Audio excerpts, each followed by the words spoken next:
Bueno.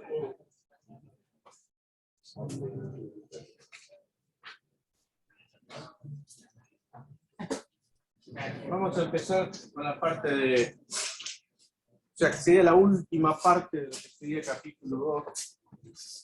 Y después entraríamos ya en lo que es administración de procesos. ¿Sí? Lo que tiene que ver con el diseño y la estructura de los sistemas operativos. Ya habíamos dicho que era un sistema operativo, que era la definición, que es un software. ¿Sí? Ahora tenemos que ver desde el punto de vista del diseño, ¿sí? Si es que tenemos que realizar alguna vez algún diseño especial o particular de algún sistema, cómo lo pensamos, lo dice, para qué vamos a necesitar ese sistema operativo, ¿sí? Qué aplicaciones pueden llegar a correr en ese sistema operativo, ¿sí? Y después también cómo podemos implementarlo, ¿sí? De qué forma. Ver qué hardware tenemos disponible como para poder implementar ese sistema operativo, ¿sí? En definitiva, hay dos grandes ramas, ¿sí? De lo que serían los sistemas operativos, ¿sí? Que son los sistemas operativos de propósito general y los sistemas operativos de propósitos específicos.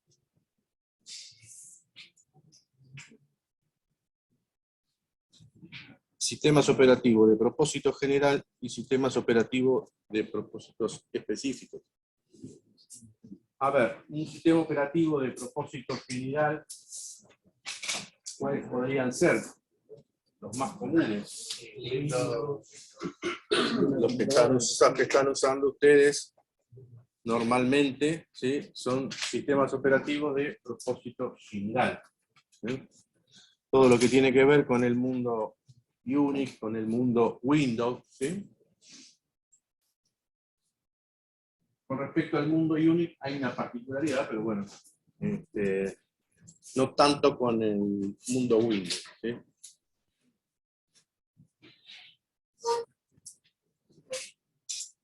O sea, todo lo que son sistemas administrativos, sistemas de cálculos científicos, ese tipo de cosas, son sistemas de propósito general.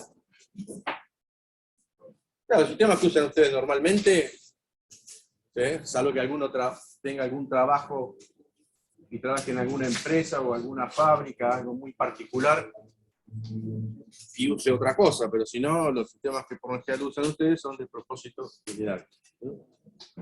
Propósito general se van a hacer diversas. Abarca todo. Abarca todo lo que es sistemas administrativos, científicos, sería de propósito general.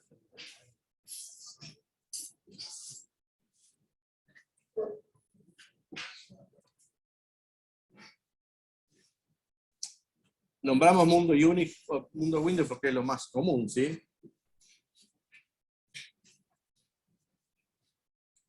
También acá están incluidos los sistemas operativos de los mainframes, ¿sí? Más precisamente los mainframes de IBM, ¿sí? Que tienen, ¿cómo? ¿No sería parte específica un sistema operativo de un mainframe? No, porque vos estás corriendo en un sistema mainframe, también corres sistemas administrativos, contables, lo que sea, no estás corriendo algo específico. Claro, genérico.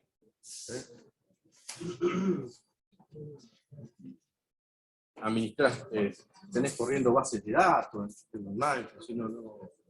También se usa para cálculos, tiene gran poder de procesamiento. Entonces los generales se podría decir que son como múltiple tareas. No, multitarea no. Generales. Los sistemas generales. Yo estoy navegando en internet, ese tipo de cosas. Es un sistema de propósito general, ¿sí? Estoy usando un sistema de alumnos de la facultad, es un sistema de propósito general. Utilizan un sistema contable, administrativo, un sistema de personal, un sistema de liquidación de sueldos, ¿sí? Un sistema de propósito general. Un sistema que me calcula,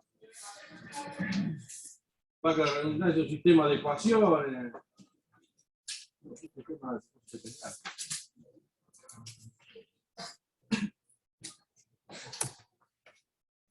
Después tenemos los sistemas operativos de propósitos específicos. A ver si alguno por ahí me dice cuál puede llegar a ser un sistema operativo de propósitos específicos.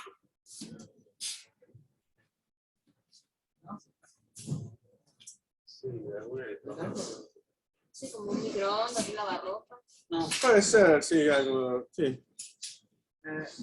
Medio... ¿De los servidores? Puede ser, porque es muy específico, hace tal cosa, ¿sí?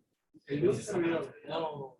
¿Cómo? El de un servidor, no. No, un servidor también. Salvo que ese servidor haga otra cosa. ¿Sabe? Más que nada, tiene que ver con los sistemas de tiempo real. ¿Sí? Por ejemplo, que yo tengo que calcular, sí puede ser algo, en el automóvil es algo que está concentrado y específicamente se usa para eso, ¿sí? Y tiene que responder inmediatamente ante los eventos y ante los sensores del auto, ¿sí? Es un sistema de tiempo real. ¿Sí? Por ejemplo, no sé, una fábrica que hace laminación o la destilería de la Casa Plata. La destilería de La Plata seguramente tiene un montón de sistemas de tiempo real donde tiene que responder a ciertos eventos, ¿sí? Y ahí tiene que responder el sistema operativo sí o sí, estar preparado para esos eventos, ¿sí? No puede estar preparado para otra cosa, para que alguien venga con enchufe un pendrive y quiere otra cosa, ¿sí? Ese sistema operativo está preparado específicamente para eso, ¿sí? Para resolver una situación especial. ¿Se entiende? Por lo general, los sistemas de tiempo real están en la industria, ¿sí? Pero también están en otro, algo que ustedes por ahí lo usan frecuentemente. Porque tenemos sistemas operativos de tiempo real estricto, que son los que yo les nombro, ¿sí? Y los sistemas de tiempo real no estrictos. Cuando se refiere, cuando se refiere a estrictos, porque son los de maquinaria. Todo lo que tiene que ver con la industria, por ejemplo, son sistemas operativos de tiempo real estrictos, ¿sí? O sea, tiene que responder cuando se lo pide. Sí. Ahora, hay sistemas operativos de tiempo real que no son estrictos. Por ejemplo, los sistemas operativos de multimedia, ¿sí? Los sistemas operativos de multimedia, el televisor, los smart, tendrían ahí un sistema operativo que no es estricto, ¿sí? Porque ahí puede pasar que haya alguna interrupción, algún medio que pueda interrumpir la señal, y ya el video no se reproduce, pero no afecta, o sea, no es importante, digamos, ¿sí? ¿Se entiende la diferencia? Entonces, sistemas operativos de tiempo real estricto y sistemas de tiempo real no estrictos, ¿sí? Multimedia, entonces, por ejemplo, los televisores inteligentes. Claro, todo lo que tiene que ver con la multimedia son sistemas operativos de tiempo real. Lo que estás reproduciendo, ¿sí? En vivo, estás reproduciendo. Entonces, pero tampoco no son estrictos, ¿sí? Porque puede pasar que la señal se puede haber algo que baje, interrumpa el ¿sí? proceso. O interrumpa algo, entonces no son estrictos, ¿sí? Después, lo que tiene que ver con los sistemas operativos de tiempo real, hay algunos sistemas específicos que se dedican a eso, ¿sí? Y por lo general hay hay muchos dispositivos o muchas cosas que usan, por lo general, los kernel de algunos sistemas operativos, como Linux o del mundo Unix, ¿sí? Por ejemplo, sabemos que todos los Android tienen sistemas operativos, pero la base del sistema operativo, el sistema operativo está basado en el kernel de Linux, ¿sí?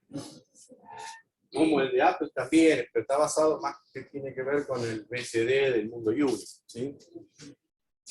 Entonces, todo lo que tiene que ver con ese tipo de sistemas usan mucho el kernel de Linux, ¿sí? Por ejemplo, los routers, un router que es muy conocido, que es la marca MikroTik, también es un sistema operativo específico ahí y usa el kernel de Linux, ¿sí? ¿Y por qué usan el kernel de Linux?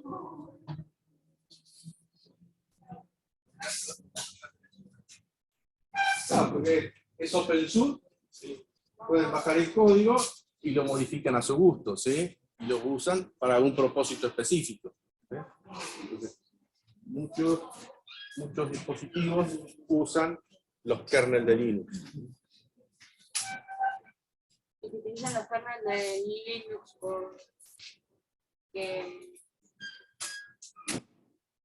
¿a qué se refiere?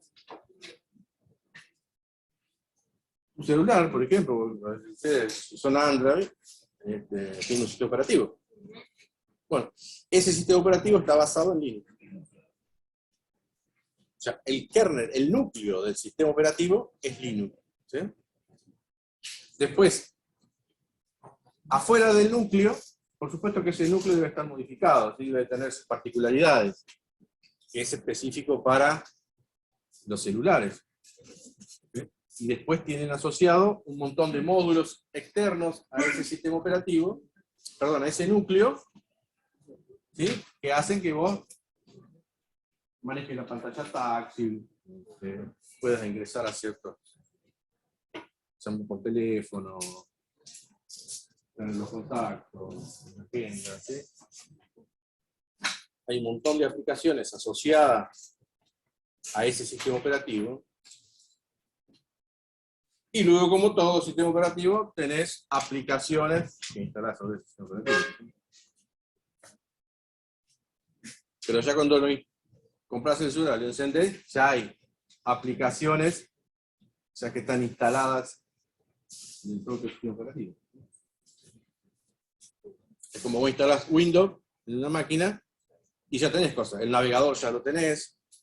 ¿Sí? Si querés escribir una nota, un texto, también lo tenés. No hace falta instalar el Office. ¿Sí? Bueno, hay muchas cosas que ya tenés.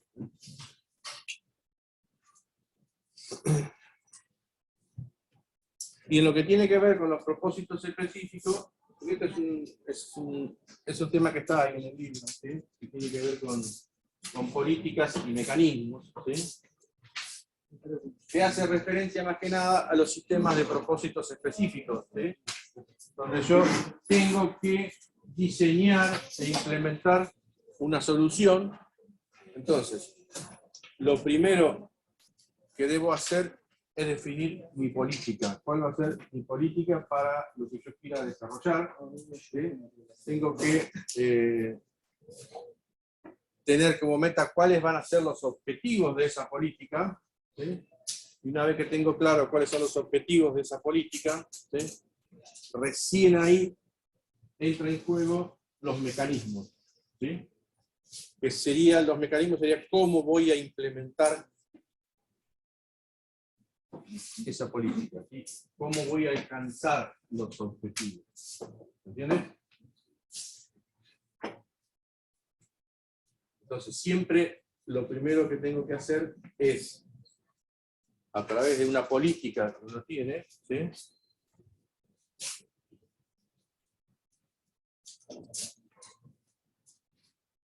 Ver cuáles van a ser los objetivos de esa política. y luego aplico los mecanismos para implementar esa política. Y poder llevar a cabo los objetivos.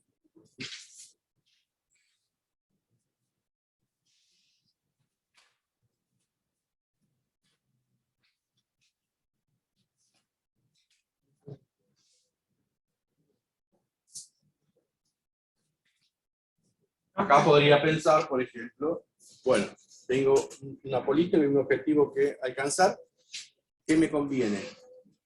Y me conviene usar el kernel de Linux. Bueno, bajaré el kernel de Linux, lo desarrollaré, lo prepararé para la aplicación que yo quiero implementar. Luego pensaré en los mecanismos de dónde voy a implementar esa aplicación. ¿Sí? Profe, no entendí la definición de política. No me Y yo quedó. tengo una política, por ejemplo, que quiero desarrollar algo, una aplicación. Y esa aplicación va a cumplir ciertos objetivos. Ujú. Sí. La política es en todo. ¿Sí? ¿Cómo lo voy a...?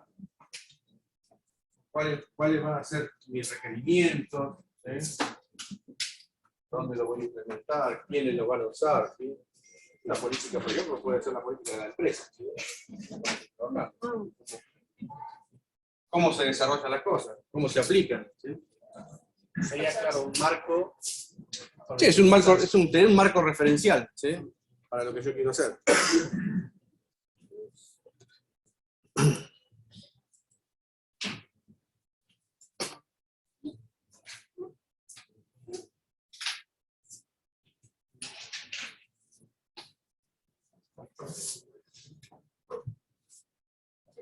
Los que pensaron, ¿sí?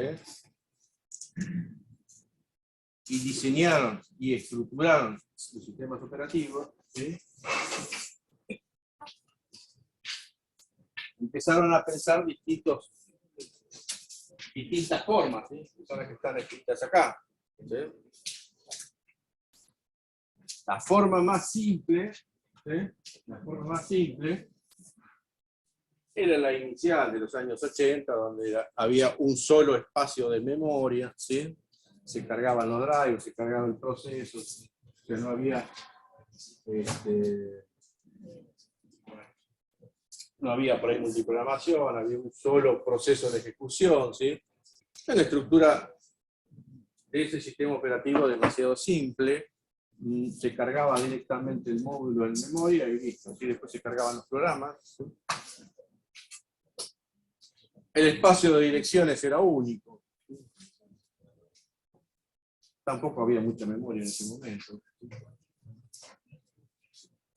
El ejemplo más clásico de esto es el sistema operativo del MS-DOS. ¿Sí?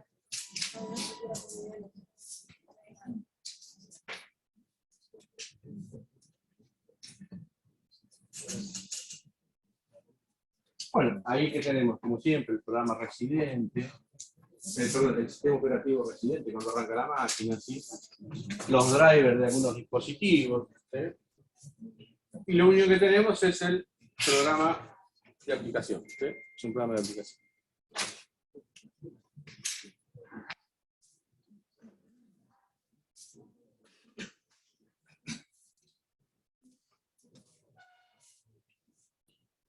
Se llamaban de otra forma, estos, no me acuerdo el nombre. No importa.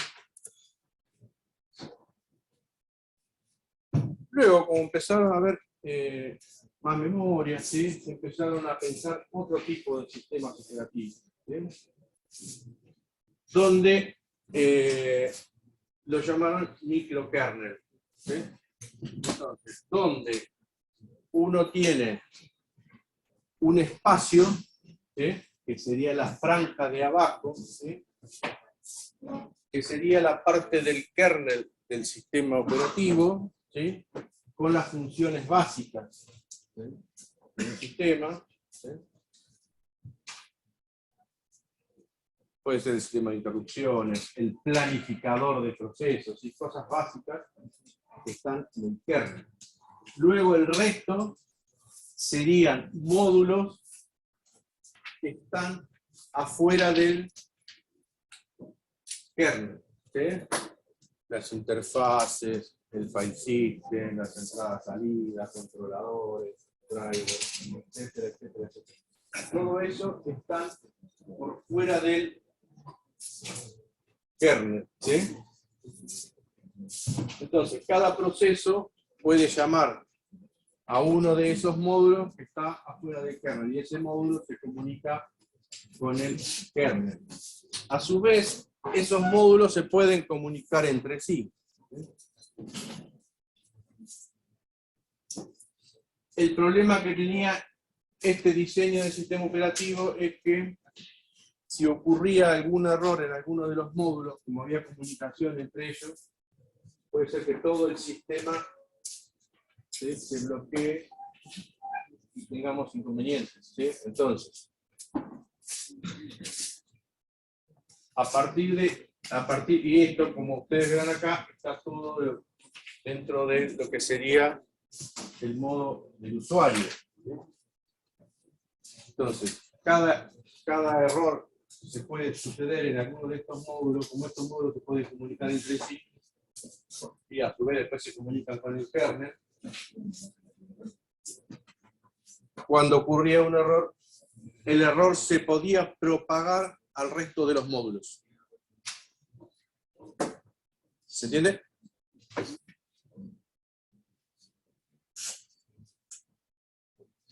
No falló, perdón, o sea, fallaba un proceso y podía que fallara todo. Claro. El error se propagaba en el resto de los módulos. Corría en algún módulo y el error se podía propagar en el resto de los módulos, ¿sí? Perdón, ¿y por qué se lo denominaban microkernel? Y a ver, ¿por qué le parece que se llamaba microkernel? Porque era un kernel pequeño, que tenía pocas funciones. Ah.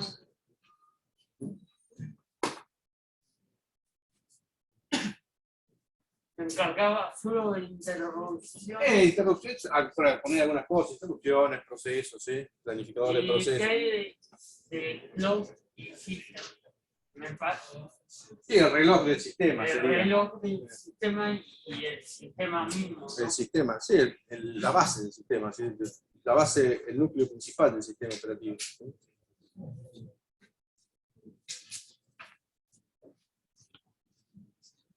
Algunos sistemas usaron este modelo de microkernel, ¿sí? Lo que tiene que ver con aquellas arquitecturas que aparecieron por la década de los 80, 90 más o menos, que ustedes lo vieron en la arquitectura, que sería el modelo RISC, ¿sí? Era un sistema donde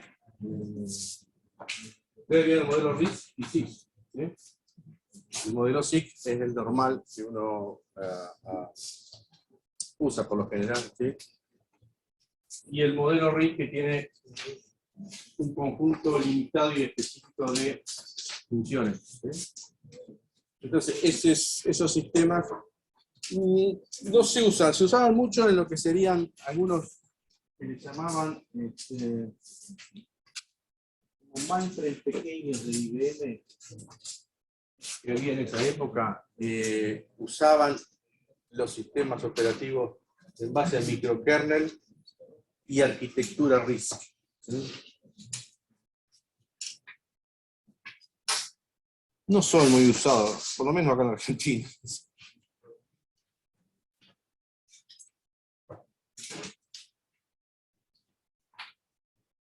Bueno, a partir del microkernel, bueno, vieron algunos problemas que podría haber con el microkernel, entonces se pensó en un sistema, en una estructura monolítica, ¿sí?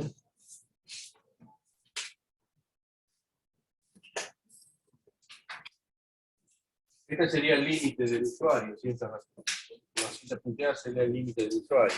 Entonces, en este tipo de estructura del sistema operativo, ¿qué es lo que pasa con todos los módulos que veíamos en la anterior?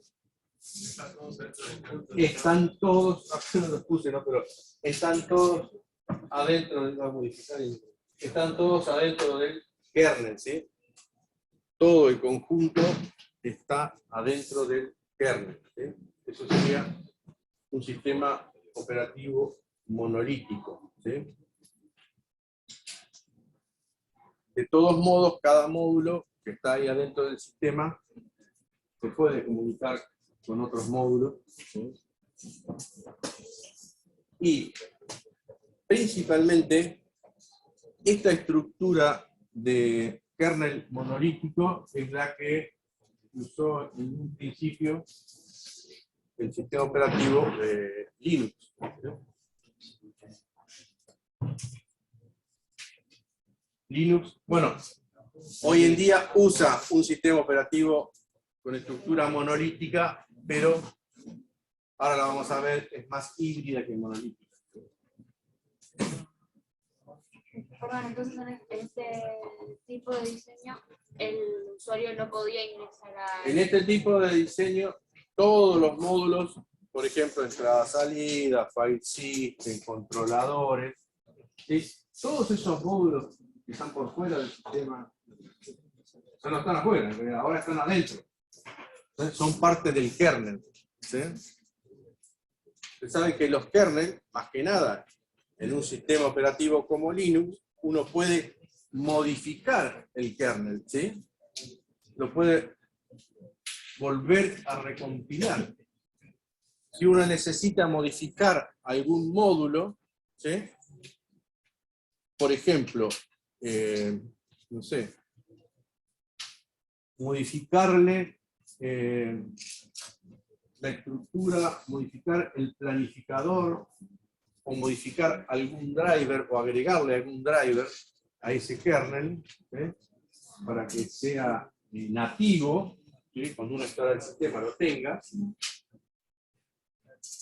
tiene que, bueno, por supuesto que tener todo el código fuente, y todo ese código fuente lo tiene que volver a recompilar, ¿sí?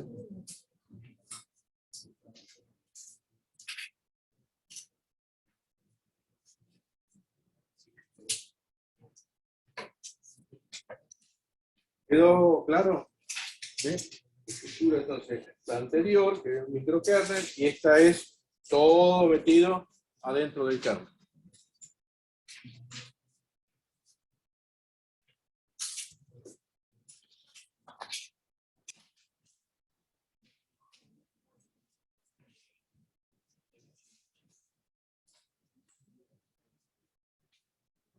Bueno, la estructura anterior también podía propagar los errores, ¿sí? Entre los módulos. Entonces, luego se pensó en una estructura distinta que sería un enfoque por capas, o layer en inglés. En inglés está leyendo el libro en inglés le llaman layer, ¿sí? Que sería por capas, donde en la capa 0, bueno, tenemos la base, que sería el hardware, ¿sí?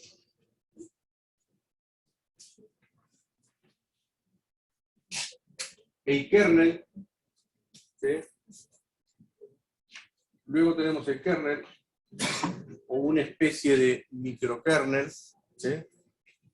Y después, cada capa, ¿sí? Sería lo que en el anterior era lo mismo, la entrada-salida, el file system, la administración de memorias, y sobre eso cada una de esas capas representa eso, ¿sí? Entrada-salida, controladores, file system, administración de memoria, y la última capa, que sería la interfaz con el usuario. Y este sistema se pensó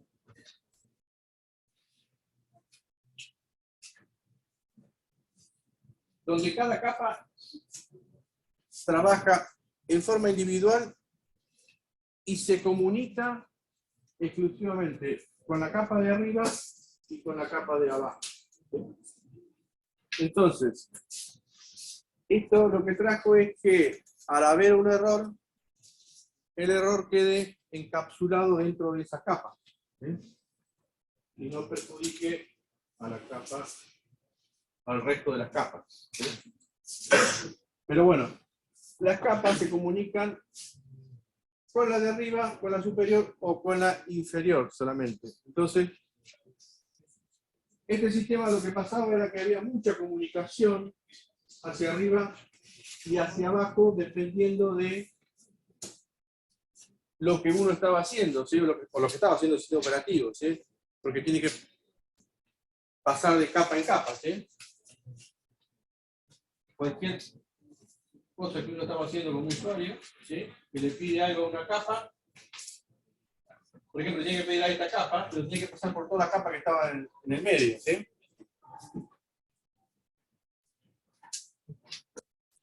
Era relativamente bueno, pero resultó ser una arquitectura un poco lenta. Uno tenía que atravesar todas las capas para llegar al núcleo. Resultó ser una arquitectura un poco lenta. Esto lo implementaron algunos sistemas operativos. Creo que... Silencio. Windows Server y Windows NT. Creo que las primeras versiones de Windows NT. Bueno, son las primeras versiones de Windows NT. Nunca las usé. Existieron, pero bueno. Yo la que usé en definitiva fue la versión 4. De la versión 4 en adelante. ¿Sí? Bueno, hasta estos días que ya no se llama más Windows NT, sino que se llama Windows Server, ¿sí? Con sus distintas versiones. Windows 2000. De Windows NT saltó Windows 2000. Windows 2000, 2003, 2008, creo, 2012, 2014. Hasta estos días, que creo que es el Windows Server 2019. Bueno, las primeras versiones de Windows NT usaban una estructura de este tipo, ¿sí? Pero era un sistema operativo muy lento, entonces esto lo detectó Microsoft inmediatamente y lo resolvió de una manera un poco donde ya casi dejó de ser una estructura por capas, ¿sí? Porque, a ver, tenemos que poner medio. Acá tengo el kernel y tengo todas las capas, ¿sí? Entrada, salida, file system, memoria, ¿sí? Controladores, ¿sí? Acá tengo usuario. Entonces, cada capa se comunicaba en principio con la capa superior y con la capa inferior, ¿sí? Bueno, entonces esto es lo que hacía muy lento el sistema. Lo que hizo Microsoft fue implementar lo que se llamó tunneling, ¿sí? Que viajar entre las capas. Claro, lo que hizo fue que un túnel, por ejemplo, si uno quería de esta capa saltar a esta capa, hacía un túnel entre las, o sea, implementaba un túnel entre esas capas, entonces se salteaba el resto. ¿Okay? Entonces, esto lo que hizo fue mejorar mucho la performance del sistema operativo, ¿sí? Claro, y ya no arrastra errores porque solo se activaba el túnel y Igual, no querías claro, empezar. No, si está correcto, en este modelo de capas, el error quedaba igual concentrado en esa capa, ¿sí? No se propagaba el error. Claro, porque solo se abría el túnel cuando... Pero el problema era que esta capa se comunicaba con la de arriba y con la de abajo solamente. Entonces, si esta se quería comunicar con esta, tenía que pasar por todos, ¿sí? Por todas las capas. Esa capa tenía que hacer algo para comunicarse con la siguiente, porque había un pedido de algo, ¿sí? Tenía que hacer entrada-salida. Entonces, tenía que pasar por todas las capas para hacer la entrada-salida. Entonces eso lo hacía lento. Entonces, lo que hizo Microsoft fue implementar el túnel, ¿sí? Se llamó tunneling. Entonces iba salteando las capas. Entonces, como que ya el sistema operativo no era por capas, ¿sí? Era medio raro, o sea, ya no dejó de ser un sistema operativo por capas, ¿sí? Capaz cuando quería. No, porque definitivamente ya al implementarlo así, casi que las capas dejaron de existir, ya pasó a... Después apareció otro sistema, otro modelo de arquitectura. Igual, perdón, lo que se buscaba con este enfoque por capas era mantener el error Aislado, los errores aislados. Entonces, o sea, su objetivo lo cumplía. OS2 de IBM implementó el sistema por capas, ¿sí? Pero bueno, nunca lo modificó a ese sistema operativo, a esa implementación por capa. Entonces ese sistema operativo prácticamente murió, ¿sí? El OS2 no se usa, ¿sí? ¿Alguna pregunta? Ahí dice que la capa 0 es el hardware, pero esta capa no formaría parte del sistema operativo, ¿no? O sea, No, la capa 0 de hardware no. no se incluye. Es solo teóricamente una capa más, pero no es parte. Sí, acá estaría el hardware, ¿sí?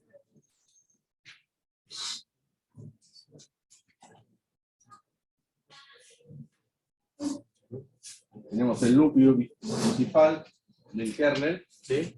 Y después en cada capa tendría los módulos, ¿sí? O sea, lo llamas capa 0, pero igual no es una de las capas del sistema operativo. Sí, no es la capa 0. Ahí dice capa 0 hardware. Es capa 0 también. Y será 0. Sí, no me gustó ese dibujo. Lo iba a hacer así, después me quedó así. Por eso lo hago de esta forma, ¿sí? Para que se entienda mejor. Bien.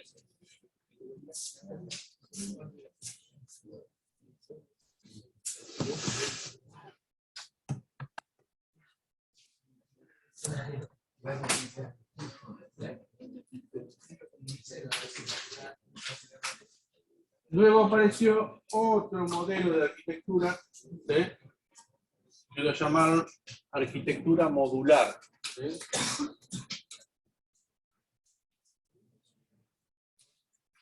En el sitio no sé si está arquitectura modular. No, Hay algunos que no. están, otros que no.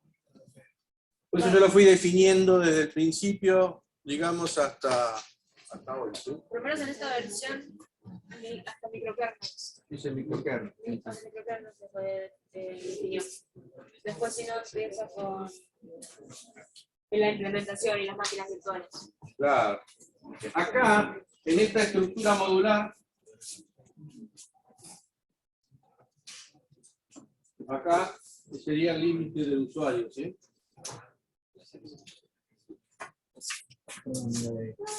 Me olvidé de hacerlo. Ese sería el límite del usuario, ¿sí? Entonces, tenemos el hardware, tenemos un núcleo o kernel, que sería una especie de microkernel, alguna cosa así, ¿sí? Y el resto, que son módulos, ¿sí? Pero que están esos módulos todo dentro del espacio del kernel, ¿sí?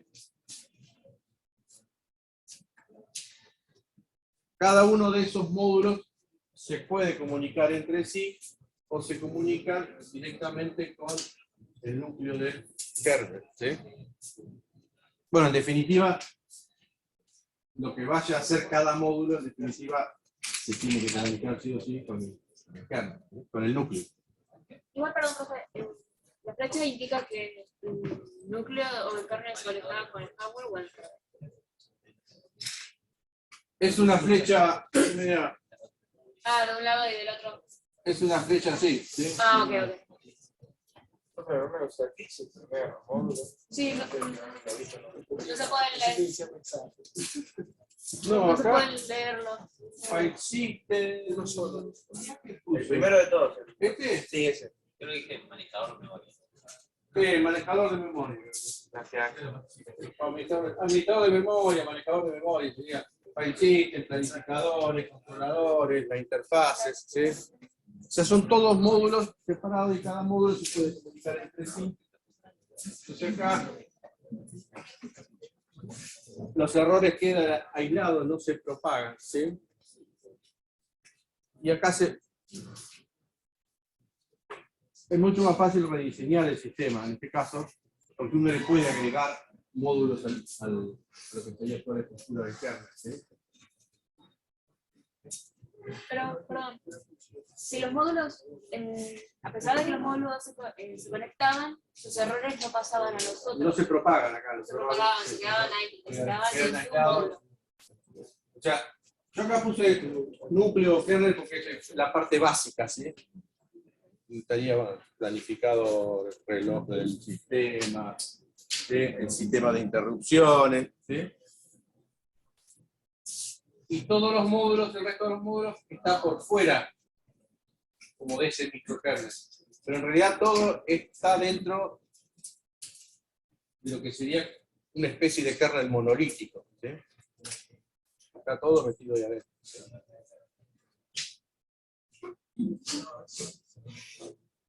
Profe, Esto en realidad, sí, las relaciones entre los módulos son dinámicas, o sea, Sí, cambian. cambian. Sí, sí, puede. Sí, son dinámicas. A su vez, como les dije, esto es, cada módulo se puede modificar, se pueden agregar módulos, ¿sí? No sé si alguno habrá escuchado alguna vez. Y lo que pasa es que ahora ese controlador está en el kernel de Linux ya nativo, cuando uno instala ya lo tiene. No sé si alguno habrá escuchado eso. O sea, bueno, no, Docker ya está, en el módulo ya está en el kernel, ¿sí? Entonces Docker podría ser otro módulo, ¿sí? Que está adentro del sistema y se puede comunicar con el resto de los módulos, ¿sí? O sea, los mismos diseñadores de los sistemas operativos, o específicamente de Linux, dijeron, bueno, Docker se va a usar mucho, se está usando demasiado, bueno, ya lo incorporamos al kernel como un módulo del sistema. Podríamos meter el compilador de C si quisiéramos, ¿no? También, sí.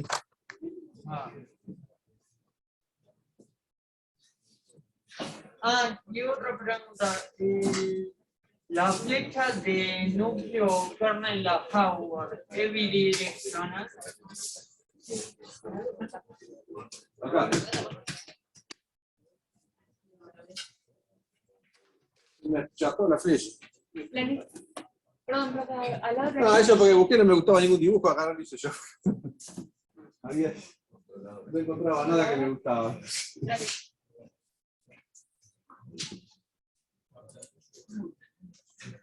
Bien. ¿Alguna pregunta sobre esto? Bueno, en definitiva, hoy en día se usan sistemas con arquitecturas o estructuras mixtas, ¿sí?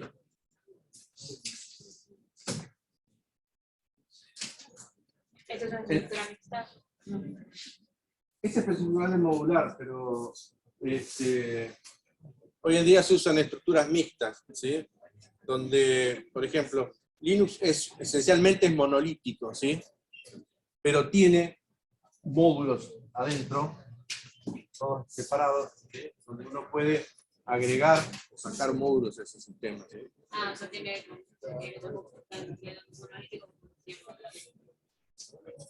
Hoy en día la mayoría de los sistemas que tienen que ver con Windows son todas estructuras mixtas, ¿sí?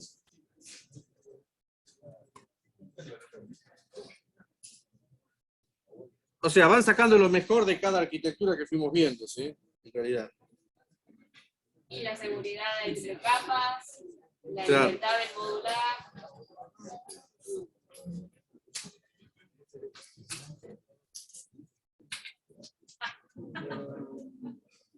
Bueno, esto está en el programa también. No sé si